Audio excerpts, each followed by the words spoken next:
I have been waiting 2 weeks to be able to talk about this because of just so much wrong misinformation floating around the community. In fact, I'm so passionate about this topic, I have decided to bump my 1080 benchmark video until either later today or tomorrow.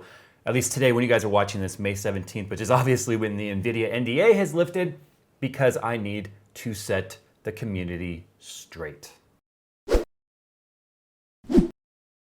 Now, if you've been paying attention online, especially my Twitter feed, I have been absolutely, literally frustrated beyond belief with the amount of incorrect reporting and journalism that's been happening out there in the PC enthusiast space regarding 3 and 4-way SLI support on Pascal and GTX 1080, and obviously 1070 as well. Now, I said in my video regarding 1080 that I was going to be doing 3-way SLI.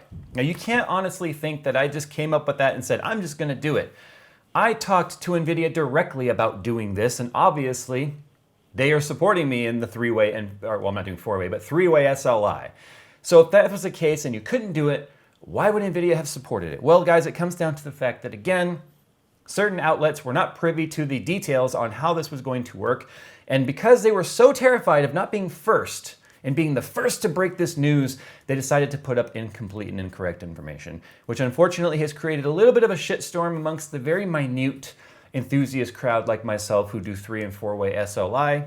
The bottom line is it was still a discussion that people were having about NVIDIA moving away from any sort of SLI scaling above 2-way. Now, one of the things that led people to believe that that was the case is the fact that NVIDIA's new hard, high bandwidth SLI bridges only supported 2-way. They had long bridges, but those were just to support different motherboard spacings when it comes to PCI Express lanes, which they had different length bridges to support that. But they talked about the high bandwidth of the new SLI bridges and the fact that they only had 2 ports on there, or 2 sets of fingers.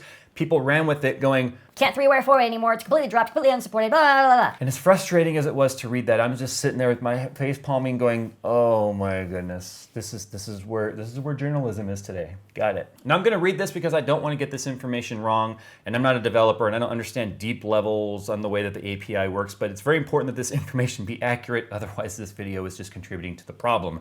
But anyway, when it comes to DX12 and multi-GPU functionality, there are 2 basic options that developers can use for multi-GPU on NVIDIA hardware in DX12. Again, we're talking about DX12 here. DX11 is really not affected by this. Multi-display adapter, or MDA mode, and link display adapter, LDA mode.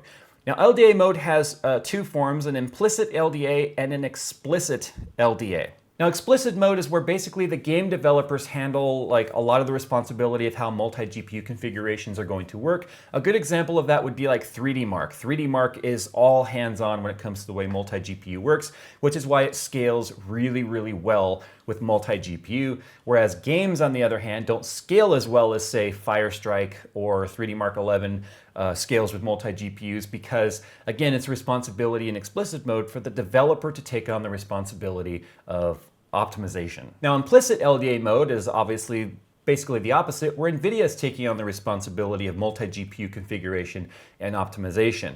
Now, when you've got implicit and explicit, you've got a lot of variations of things that can be happening there, all taking place on the DX12 API that is also controlled by a third party, being Microsoft. So now you've got 3 cooks in the kitchen. You've got Microsoft, you've got NVIDIA, and you've got the game developer. Well, in order to keep things simplified, NVIDIA has basically said that they are no longer going to officially support, basically in that implicit mode, 3 and 4-way SLI when it comes to DX12 and Microsoft 10. Some of the reasonings for this has been the fact that there has actually been very little scaling benefit when it comes to 3-way and 4-way SLI, which has actually kind of always been the case. You know, some games even scale worse with 3 cards than 2, and 4 can actually perform lesser than 2 depending on, again, the explicit LDA mode, and that's up to the game developer. And if the game developer just doesn't do any sort of support for it, then you can start to see obviously implications and fall off when it comes to performance and a negative return on investment when it comes to running multiple cards like that. Now, another point that NVIDIA makes on why it basically is kind of dropping implicit LDA support for 3 and 4-way SLI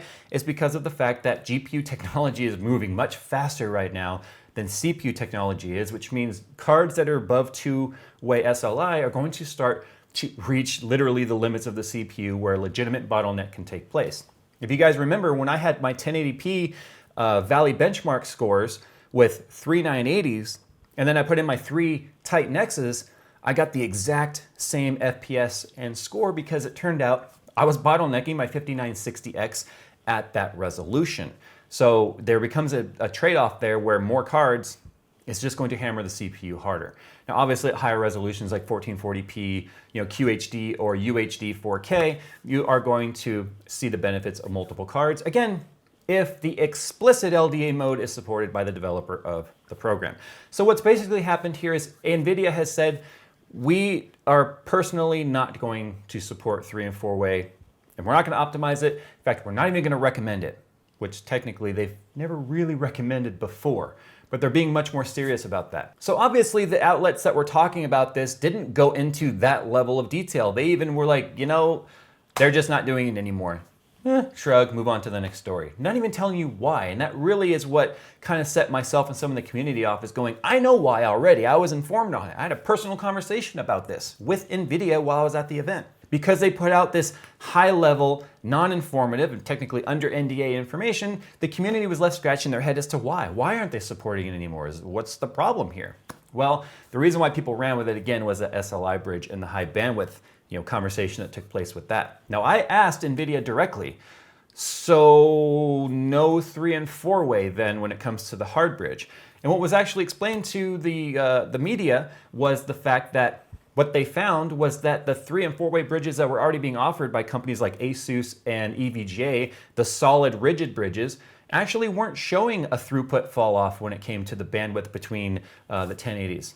So they saw no need to actually make it. And the hard bridge that NVIDIA is making was only to combat the bandwidth issues that were on the flexible bridges like a ribbon bridge, not the hard bridges that are already out there. So that's why you're not seeing 3 and 4-way. So obviously at this point, you're probably scratching your head going, okay, Jay, so then how are you going to do 3-way SLI in Skunkworks with 1080? Well, NVIDIA knows that the enthusiast like myself is not going to be put off by these changes, and they are offering what's called the enthusiast key. And the way it basically works is you install your cards and you go to the application and you basically apply for an enthusiast key, which is going to write a piece of code to your graphics cards that's going to unlock 3 and 4-way compatibility. Because out of the box, it's not going to work. That part is absolutely true.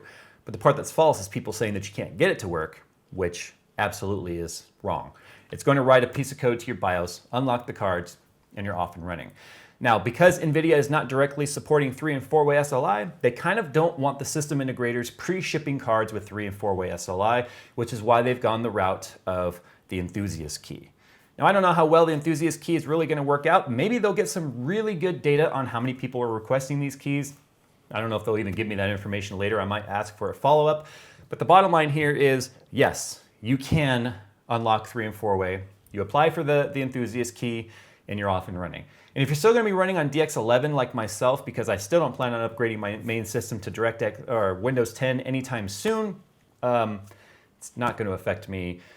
Really, quite honestly, I don't even play that many games in 3-way mode. Sometimes I turn off SLI and will run it in one card, unless I'm doing benchmarking. Remember, I like to do benchmarking, and that's what this is all about for me. And NVIDIA is not choking off that community. I just wanted to put that out there. That's the whole point of this video. Anyway, guys, time to get out of here. Thanks for listening to this little bit of information. I promise 1080 benchmarks are coming either tonight after this video or tomorrow. We'll see. And then I'm going to be doing specific overclocking videos separate from that. All the benchmarks you're going to see with my 1080 are stock against the cards I tested it against. Anyway, thanks for watching. Thanks for listening to me ramble. I hope you guys will share this video to shut people up when it comes to the wrong information. Nothing is more frustrating than people who pretend to know shit that they really don't. All right, guys, time to go. See you in the next one.